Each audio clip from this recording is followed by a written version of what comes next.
We sound good? Do we look good? I think so. All right. Welcome, James Cottrell. Yeah. To the channel. We'll just jump right in. Awesome. Welcome. Thanks for having me. Yeah. I almost said Cottrell again. It's like, for some reason, I think I see your name and I say it in my head as Cottrell, but Cottrell. You nailed it. Yeah, Cottrell.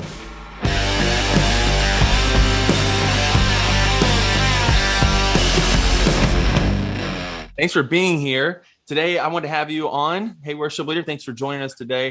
Today, we're going to be talking about how to get hired as a worship leader. It's one of those things where we're not born knowing some of these things. Somebody has to tell us what to expect. And if you've never been hired before, you've never gone through the process, you may not know what to expect. You may not know how to prepare. And we're going to talk about all that today. We're just going to chat. And James, I wanted to have you on because we're in the area.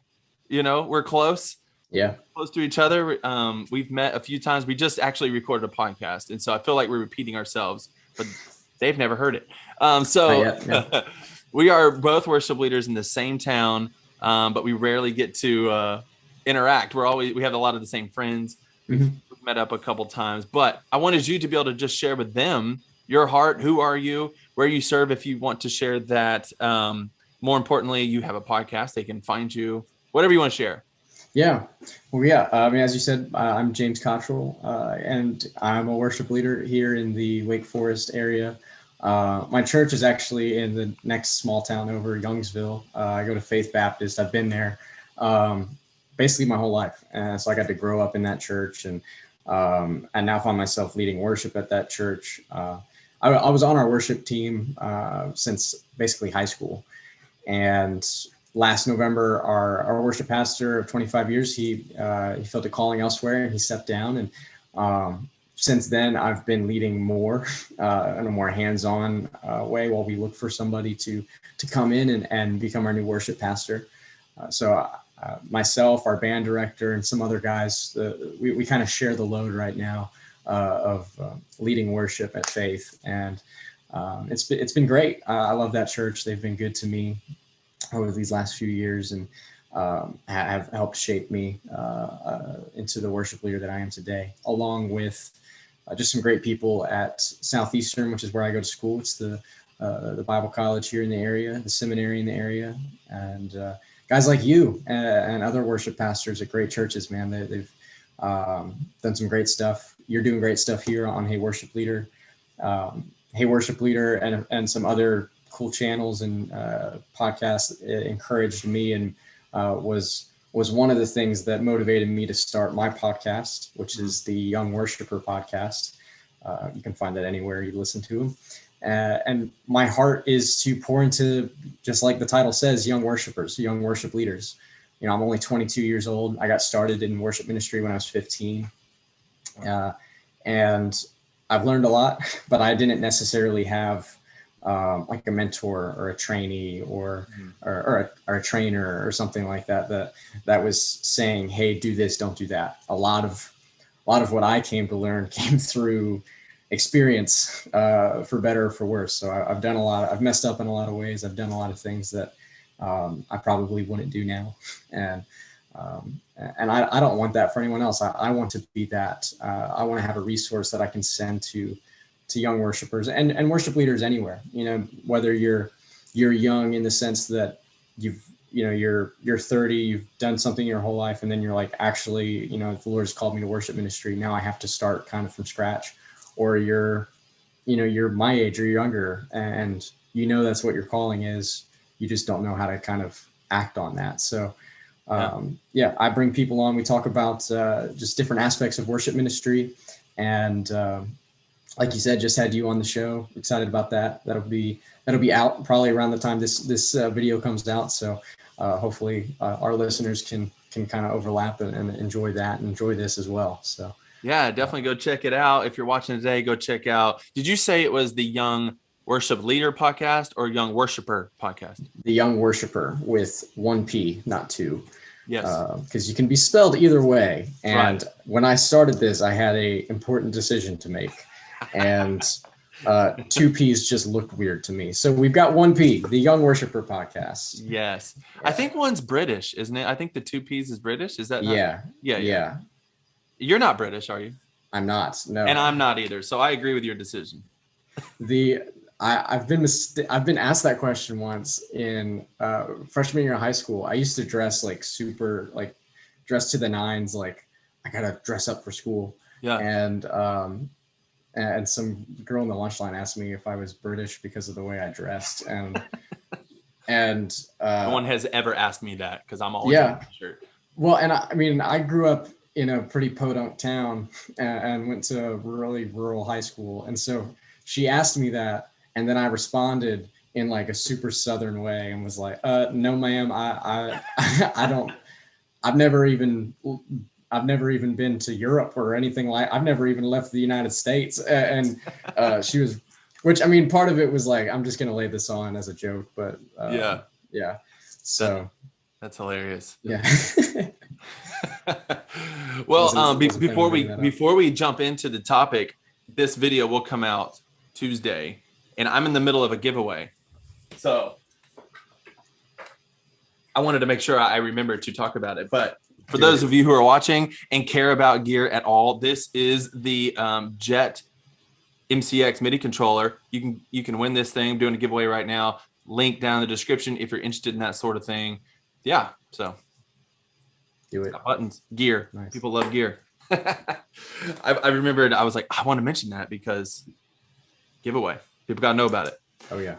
So, have you ever been in the interview process before, James? Yes, I have. I've officially gone through the interview process 4 times, and currently in the middle of one right now. Actually, just coming out of one, waiting on sort of the outcome to come to fruition. It feels great. I think it's going to be just fine. I think I've got the job, which is exciting, but they don't always end like that. So my first one was for a church plant, and it was very uncommon. It was not a normal interview process. It was 6 months long. It was not really healthy. And then it ended without a job offer. And then the next 2 that I was a part of both ended with a job offer, but I turned it down for different reasons. One was a church in Indianapolis. One was a church in Texas. The Indianapolis church, very healthy body. Great. It would have been awesome. Like on paper it was, but the community it wasn't right. Like me and my wife went there, and we knew we weren't a perfect fit. And so we declined the offer. And then the church in Texas, there were some financial issues, and we just decided that wasn't wise for our family to make that move. And now we find ourselves again in a process at a church in Western Carolina, and toward the mountains, which is awesome, beautiful area. And we loved the people there, loved the community there. And I got to lead worship, and like I said, it seemed to go really well. And so right now, just waiting on that official offer to be put through. So yes, the short answer is yes, I have. The short answer is well, if for some reason that call doesn't turn out the way we thought, we'll just edit this big chunk. Yeah, cut it out Of the video. And if it does work out, then we'll be like, yeah, it's like which cake to celebrate at the office. Yeah. You're like, yeah. Which video do I play? Gummy bears or gummy worms? That's right. Yeah. Oh man, that's awesome. So I've been in the same boat. I've been through the hiring process a couple times, and they're all different. The church I'm at right now, it was the most God ordained thing, that happened. I wasn't even looking for a job, and it kind of just worked out. And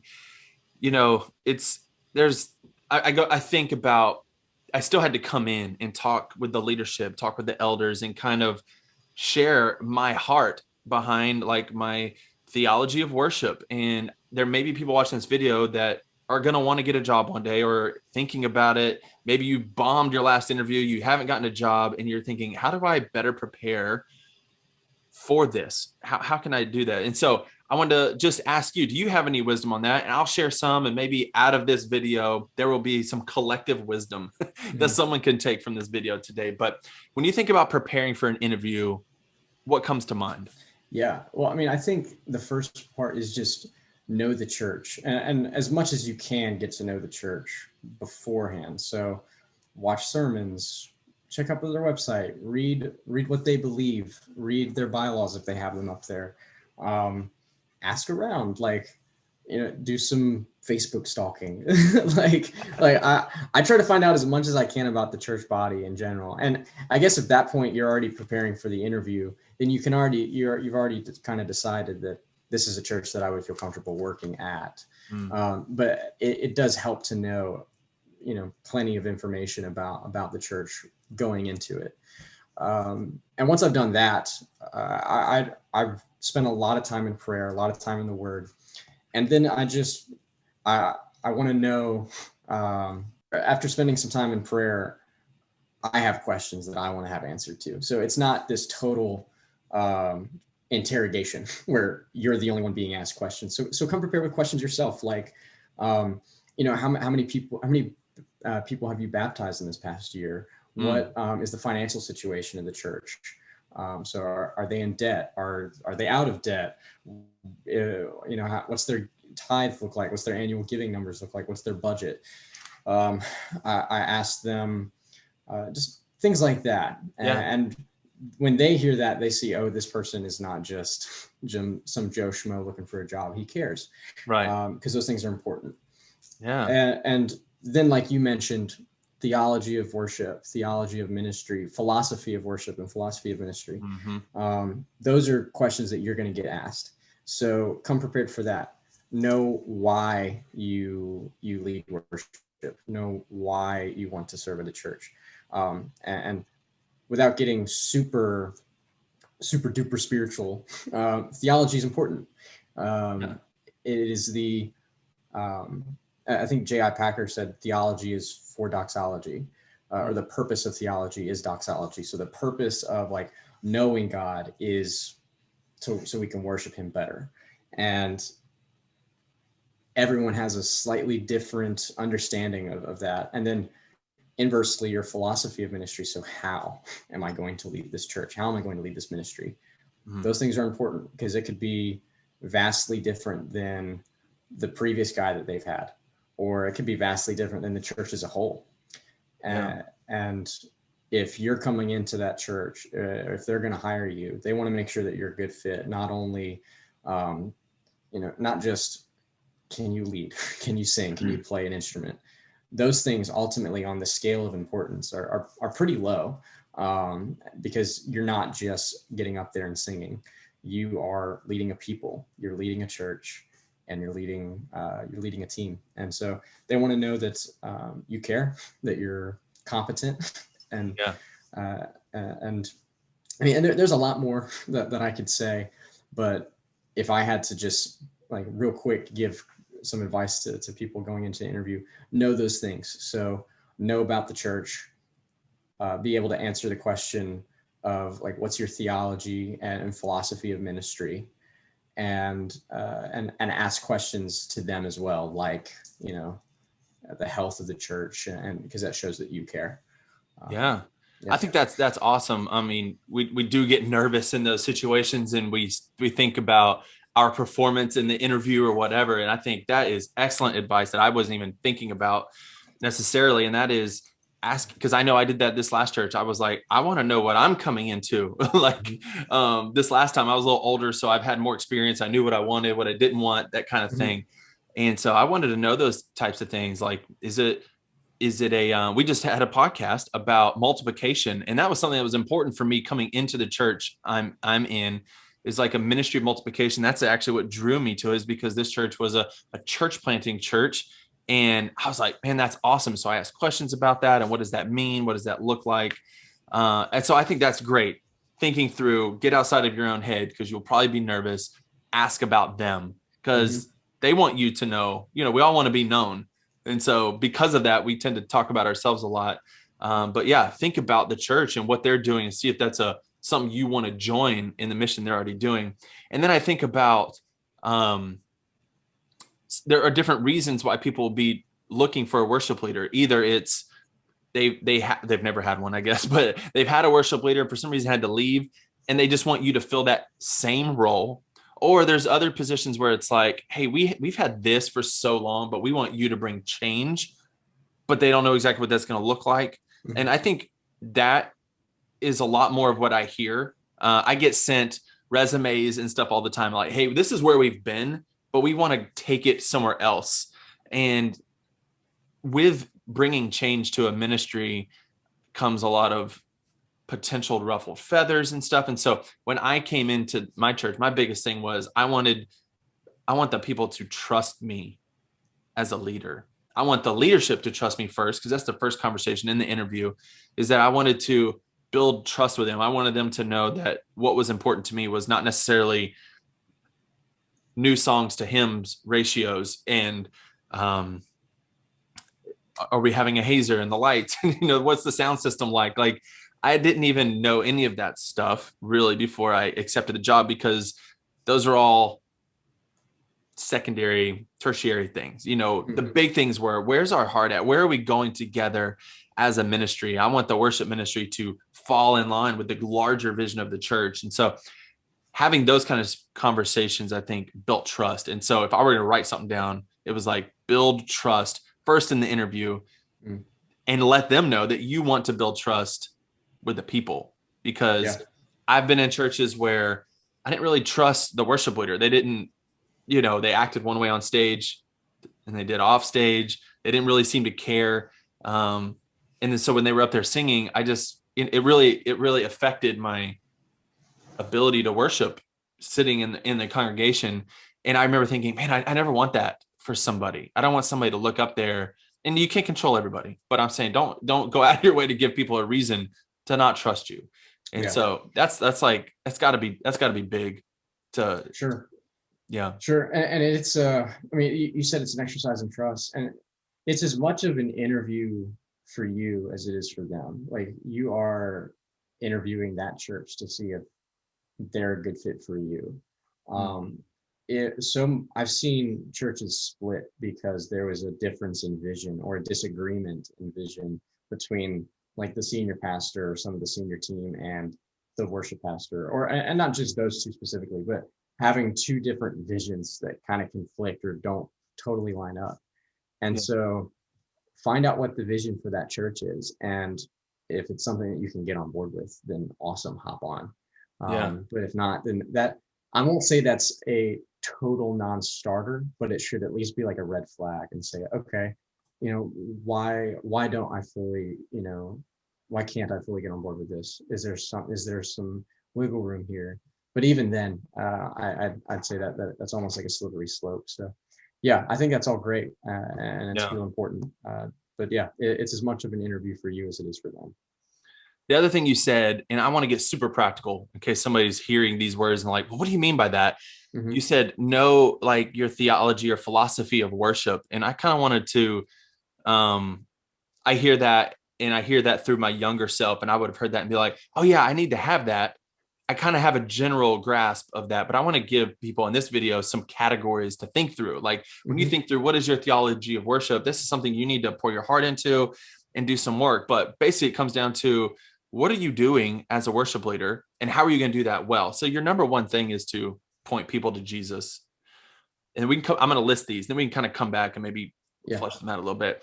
Great, the next thing is to pastor or shepherd your people. You do this through song selection and the words you say. The next thing is, like, you have a team to lead. So we want to lead our teams well. And then there's always the gear issue. A lot of people are wanting to know, we want a live stream. Do you know how to do that? Like, we need a new sound system, or whatever the scenario is. These are the areas that are important, that they're going to want to hear from you. So if you're listening to this today and you're thinking, okay, I need a philosophy of worship, what does that mean? Here's some broad categories. Now you need to take those categories and figure out what you're going to bring and what you should bring to the table.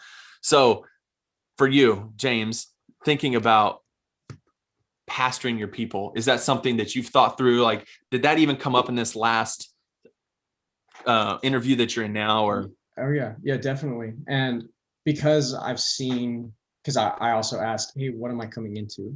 And so a little bit about the church, like it's a multi-site church, which is very different for me. And so I had a ton of questions on top of that. But I wanted to know, hey, what's your congregation used to, and what is your worship team used to? Well, they're coming off of two previous worship leaders, like back to back, that kind of hurt the ministry as a whole. They didn't care about multiplying, like what we've talked about earlier on in a podcast, and the other one didn't really care just about.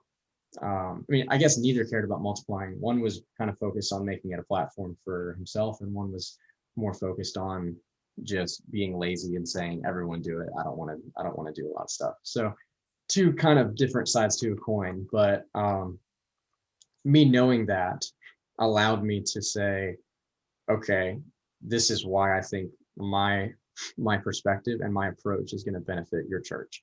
And my approach is, yes, keeping Christ at the center of it all. Like, we're glorifying him, we are worshiping him. So the offering that we're bringing to him on Sunday morning or Wednesday night or whenever we're gathering together as a church corporately, is ultimately for his glory. And that's very important to me. And it's not something that it's not a stage to be used to glorify oneself. And so just getting to talk through that with them, I could tell was encouraging for them to hear, but also encouraging for me to hear, like, this is what they need. Wow, this is kind of something that I've got experience firsthand in. Like, I've been hurt by ministries like that in the past. I'm on your show now talking about stuff like this, and I host a podcast dedicated to that not happening again. Wow, this is great. So I didn't have those things prepared earlier on in other interviews and other things like that when I was younger, because I didn't know any better. Right. And it wasn't until like my third interview process at a church when I was like, I've actually got this all mocked up. So I have a Google Doc kind of with what I did is I went back and sorry if you can hear my dog, he's on the other side of the door. I went back and I said, okay, here's all the documents with questions and applications that I've had to fill out for these other churches. What are the similar questions that they've asked me? Great. I copied those, put them on a Google Doc, and copied my answers, so that when the time comes for another interview, another church, I don't have to like scramble and kind of like, oh, what did I say earlier? Like, I can go back and if it has changed, I can change that, but at least I can know that I've got this written down somewhere. Because me personally, I'm not the type of guy that can just like memorize a ton of stuff and like keep it in my head. Sorry. And so I needed that resource. And so that's what I did. Wow, that's awesome. Yeah. And I think that's important for anyone, whether they're looking for a job or not. Have that written down somewhere. This is why I do this. This is how I do this. And that if you can constantly go back to that, that's going to be really good for your ministry. So I hope that answered your question. I know I was kind of bouncing over all over the place, but I think it did. But it was either way, it was super helpful for real. Like making a document like that, I'm immediately thinking like, that would be awesome to do. Like, I have all these collective thoughts, and sometimes I start rambling. Yeah, I think that would be super helpful. Another thing you mentioned that reminded me of this past interview that I had several years back now is, and I say this because I'm not a performer, I'm not an artist, but I have several worship leaders who are. And I think what I wanted my church to know is that, hey, I'm not an artist. Like, I'm a pastor. Like, I want to shepherd these people. But if you are an artist, I would say make it even more known that you're not seeking that stage to promote your own music or to just be on stage. Like, let them know, like, yes, I do this on the side. It's my passion to whatever, write music and have these other creative outlets, but that you're not seeking their stage for those to that end. Like, why are you there? Why are you looking for this job? And really focus. And it all goes back to that trust. Tell them, build up their trust in you of why you're there.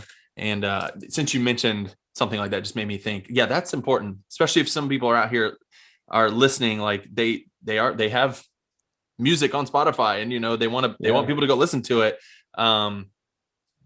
hopefully you're not interviewing at a church so that people can go listen to your music, and Yeah. so you don't want the leadership to ever think that either. So just put their mind at ease and just be upfront about that kind of stuff. Yeah, definitely. And even something like my podcast and I don't see you, leaving where you're at for a while, but eventually you might find yourself in another church. You've got, hey, worship leader, we've got these things. I put them on my resume because I'm proud of them, but I had those questions like, hey, talk to us about this. Why are you doing this? Because they were curious, and if you're honest with them, Yeah. that's going to go well. And so I was honest with them. Hey, this is why I'm doing this. It's not this thing like just look at my listener count. Like, trust me, you're not going to have to worry about it. But yeah, that's really important. And especially in a day where it's so easy to get stuff out there, to put music out, to put a podcast out, to start a YouTube channel. Yeah, you don't want to use the church's resources or their following or whatever to benefit your own cause like that. That's not good. And Yeah. I mean, I don't think anyone listening would think that way, but I mean, it should go without saying, but we got to say it anyway, because people are falling, people are messed up, and it can even be done unintentionally at sometimes. So Yeah. just guard your heart and stuff like that, I would say. For sure. The next thing I want to transition into is like, I wrote down in my notes, confidence versus like overconfidence, because I think a lot of young worship leaders want to be seen as someone who, it can be respected. Then you have other personalities that don't want to come across the wrong way, but then they come across way too timid, and all that can come out in an interview process. And I think of like a meme or something I've seen that's like, ministry leaders want, or just probably businesses in general, want people who are under 30 that have 35 years of experience, to get the job. And that's how it can feel. It's like they want a young, hip worship leader to come bring vibrancy to their worship ministry, but they also want them to have many years of experience. And so I think about, man, if I were 22 again or younger than that, looking for a church, it's hard to have all that stuff. And so how do I come in with what I know with confidence versus seeming like I might be overconfident? I don't know if you've put any thought to that. Do you have any words to that at all? Yeah, I mean, and this is not even just in the interview process. Be confident in who God made you as a worship leader at any point in your ministry. But specifically about going through an interview or a process like this at a church. I've made the mistake of like thinking, oh man, this is a serious church. I need to be a serious guy, and kind of changing how I presented myself. And yeah, I was still offered the job, but I felt like they didn't know me. Like they liked the guy that I showed them, and so be who God made you within reason. Like there is a like. Yeah, there is a very wild and crazy James, and that's someone that like my good friends know, like people that are close to me know, but they also know that I care deeply about worship ministry, and so I'm gonna tuck my shirt in, metaphorically speaking, when it comes to stuff like that. But don't hide that either, and so I present myself who I am, because I would hate for them to like someone that I'm not, or hate somebody that I'm not, and when they could have actually fallen in love with who I was. And so just be yourself is the stereotypical answer. And have confidence. Don't find your confidence in ability or in anything like that. I find, and it takes time and it's a growing thing, but I've found my confidence in the fact that God has orchestrated these things to come about. Whether you get the job or not, he's brought you to that interview. He's brought you to that weekend trip out to visit the church, to lead worship there. He's brought you to that meeting or whatever. He's brought you to that place. And like an open door is an open door until it's shut. So just keep moving and saying, God, I trust you. You've opened this door, so I'm going to keep walking through it, and have confidence in that. Yeah. So not so much like there there were things about this church that were overwhelming to me because they're very different than what I'm coming from on a lot of different aspects. I'll focus in on one. Like my church is, we're a big church, I would say. Faith is still a very large church, but production wise, we're not like, we're not so focused on production that it's like everything. Like we're not where a lot of churches our size actually are. And that's not a bad thing. It's just what our body is. It's what our church is. And like, we don't play with a click. We don't play with tracks. We just got an in-ear monitor system last November. Nice. So yeah, and that's just our ministry there. And that's what I've been used to. This church that I interviewed at, that I led at this past week, they are playing with tracks. They are playing with a click. It's heavily organized and structured, I think is the better word, structured. Because they're multi-site, every campus has to be starting at this time so that they can end at this time, so they can screen in the sermon at this time. And that was new to me. And I'm very used to, when I get to lead worship, there's some freedom that I get to have. I can tag out an extra bridge or an extra chorus on a song, or I can speak. I can lead and direct a song, introduce a new song for 30 seconds, 45 seconds, a minute on the front end, that I knew I wasn't going to have that freedom, and it was going to be different. And it was different, and it felt weird, but it wasn't bad. It just felt like, this is so abnormal to me. So all the confidence that I could have had in my ability was out the door anyway. So find your confidence in Christ and who he is, who he made you. So be yourself, and then find your confidence in the fact that he has orchestrated all this to come about. Again, whether you get the job or not. Wow. Yeah, that's awesome. That's a very good word, man. You're bringing back memories. I was at the Summit Church before Open Door, and man, they're multi-site and down to the minute, and they would be like, hey, the main campus. I wasn't at the main campus for the majority of the time, and a thing would come up and say, hey, they're running behind, keep going. And I'm like, what does that mean? I gotta keep going. All those little details. That's hilarious. That's fun times. So yeah, I think, speaking to that confidence, having confidence in what God has orchestrated, then my mind goes to the overconfidence. Like, I think this is something that needs to be said, is a lot of times as musicians, as humans, pride is at our core. As our fallen condition, that's who we are. And a lot of times we'll walk into a ministry and think, they need me. I'm going to make some changes here. I can't wait till they see what I can do here. And maybe God has brought you there to make some changes, but there is still this heart about which I would say, go into any ministry, even if you think they are below you or they are different than, like production wise, James, you sounds like you're going from maybe lower production to a higher production. But if it was the other way around, you might come in, think this is where I was at the Summit. It was super planned out by the second. Then I came to the church I'm at now, and it wasn't that way at all. And I had to make sure that I didn't want people to think that I'm coming from a bigger church, like I have this something to offer. And I really wanted, and I hope I came across this way to the majority of people, that I just wanted to come and serve, bring the change that God wants to bring here, not just what I want to bring here. And so I really just wanted to take a second and say that to someone who is watching this video. Like, you are not the best thing since sliced bread.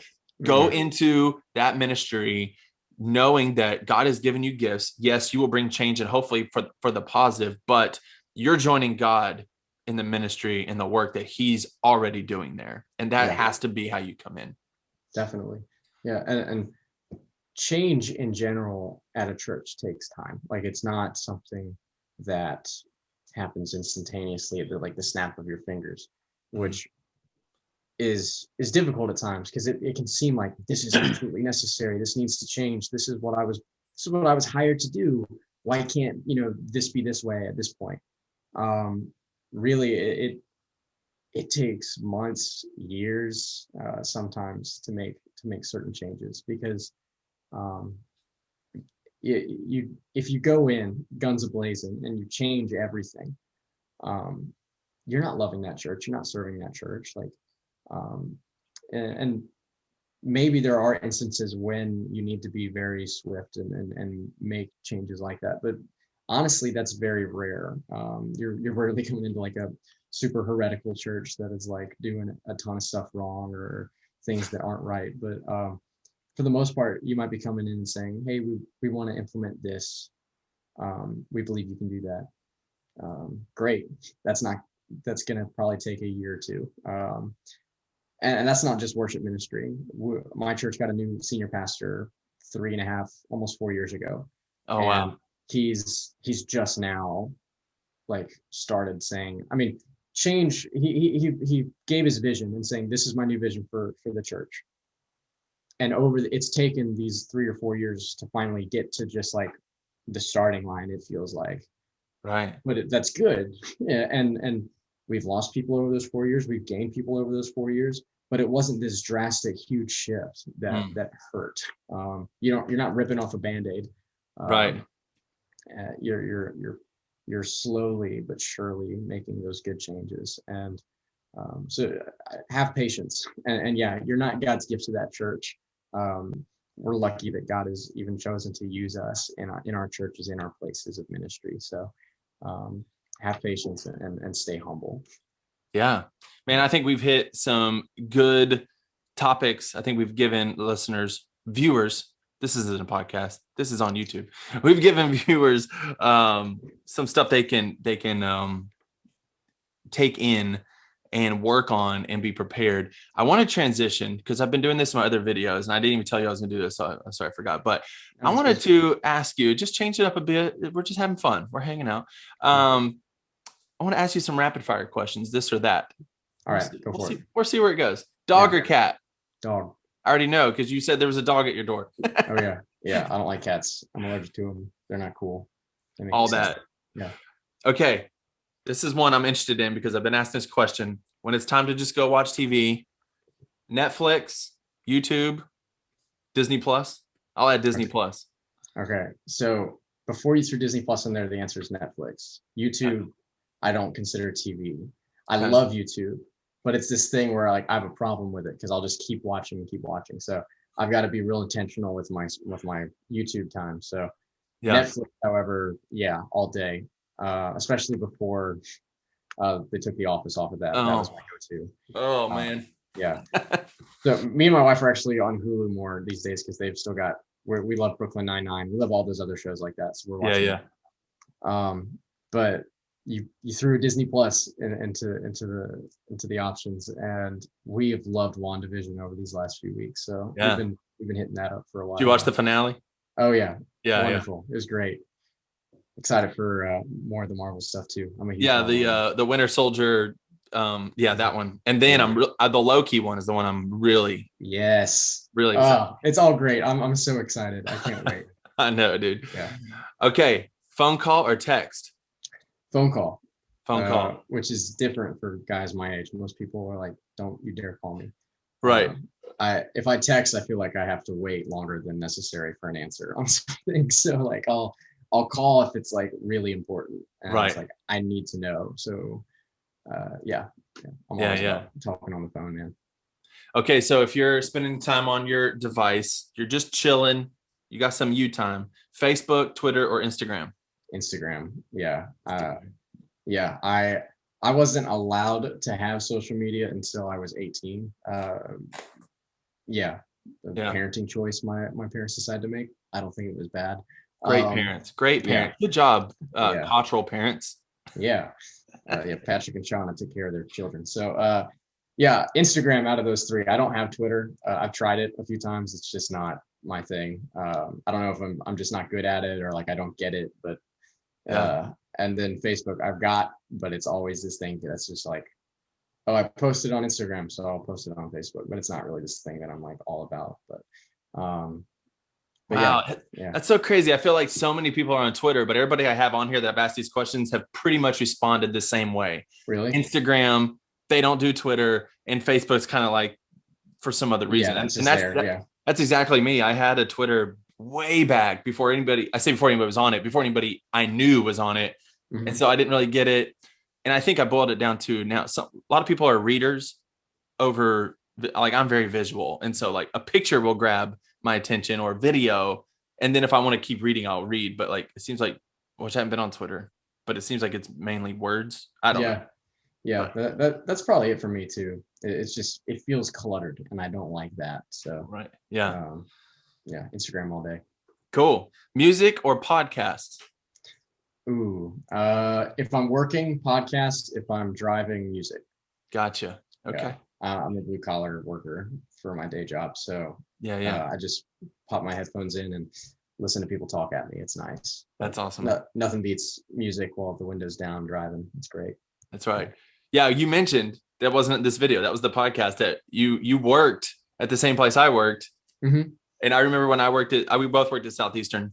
I'm picking up with a conversation that these people didn't hear, but we both worked at Southeastern on the same crew at different times in our lives. Yep. And I remember when I worked there, it'd be times where we would just be painting something. We were construction, be painting for hours on end. And so we would just put on podcasts, and it's good old days. Podcasts, sermons, like anything really. Like, it was like, and I don't hate painting. Like I came away from that job, I was like, I actually don't mind it, but most people end up don't liking it. But I'm the same way, because it's kind of it's in a way it's mindless. Hopefully, if you can do a good job, it's you can do that and listen to something else. Where like my job now, I was telling my wife, it's like I don't have, like, I rarely listen to podcasts now because I don't have enough time to listen to podcasts. Like if I'm driving, it's around town, it's like 15 minutes, so I'd have to like get it in 15-minute chunks. Sure. I'm usually just at home or I'm working, and what I'm working on is music. I'm usually involved audibly with something where I can't like just sit down and listen to something. And so for me, it's usually my downtime, and then I'd rather watch something than listen. So I'm usually, if I'm in my car, I'm just listening to music or YouTube when I'm home or whatever. But cool. Okay. This one, Star Wars or Marvel? Marvel. Obviously you already hinted at that. Yeah. We just watched the Star Wars, all the movies, I think, most of them, just this past year, and I really enjoyed it. But I had never done Star Wars before, and I was like, I gotta figure it out. So they're good. It's not that I dislike them, but it was never this thing that I was like a huge fanboy over. We really like The Mandalorian, and have loved watching that. So that was the only like Star Wars thing that I got like as excited about with like as I do with Marvel. But I know that I'm not a true Star Wars fan because my favorite Star Wars movies were the ones that everybody hates. So you like the prequels? I like the everybody hates those, but I'm talking about the last three. The last three? Okay, yeah. Like I love those. Like the whole thing with Kylo Ren, dude, that guy's hilarious. Like I didn't dislike them. Like that was kind of I guess a similar boat. Like I would talk to my friends who were like super into it, and I was like, I actually didn't mind it. Like I thought that was a really cool story, and it's not amazing either, but I mean it's not original trilogy, but it's not bad, and I got some nasty looks, but that's why I kind of stay in my lane with Marvel stuff. That's been in my life since I was a 10-year-old. So it's near and dear to my heart. Awesome, man. Hey man, I really appreciate you coming on the channel. This was fun. Yeah, it was, man. Thanks for having me. We'll have to do it when you get we'll have to do it again, talk about something else when you get to your next ministry, whether it's this one or some other one.